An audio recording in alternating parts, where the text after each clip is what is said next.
Today I'm talking with Andrea, and you just finished my healthy posture class. How long have you been coming to my classes? About a year and a half. Okay.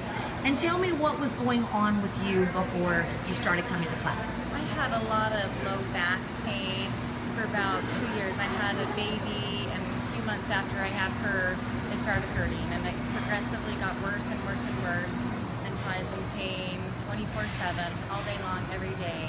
Really? So, yeah, low back. What level of pain would you say you were at from a 1 to 10?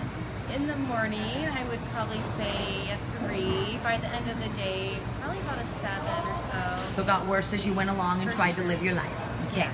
So were you doing anything else to try to correct that during this period of time? Yeah, I did a lot. I did physical therapy for almost a year. I did a bunch of different kinds of medications, steroids, anti-inflammatory medicines. I did some cortisone injections in my back, and although it helped a little bit, I still did not have the relief that I was wanting. So how many years were you in pain? Before I came to this class, 2 years. 2 years. Yes. And then how long are you in pain now? Just a little bit. Okay. I would say I'm 95% better. Okay. How long did it take you to get out of pain once you started my classes? It took a couple months, and that was because I was only coming maybe twice a week, once or twice Okay. a week.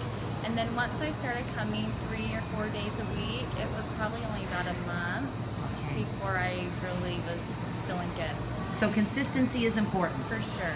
What would you say, Andrea, about the breathing? The breathing is really important, and I feel like when I leave, it's partly why I feel so good. Yeah. I like to tell everyone that. Yeah. Is there anything else that you'd like to say about the class or the exercises that's helped you? It's gotten me out of pain. I didn't know if I'd be able to have another baby. I have 5 kids, but at the time I had 4, and I always knew I wanted a 5th baby, but I didn't know how I would ever go through a pregnancy and then take care of a little baby with all the pain that I was in. I would help my neighbors and sisters with their babies, and I would pay for it for days after, just the pain was so bad. So it really, really gave me hope in not only my life, but having another baby too. And my 5th baby is 4 months old, and Wow. you're the reason that I could do it, Oh. and it made me so hopeful. I was really, really discouraged because after 2 years of being in pain all the time and having 4 little kids to take care of and trying all those other things to get better and nothing was helping, I was pretty discouraged. So this really gave me a lot of hope. So this has been a real good thing for your life. Yes, life changer. Thank you so much, Andrea.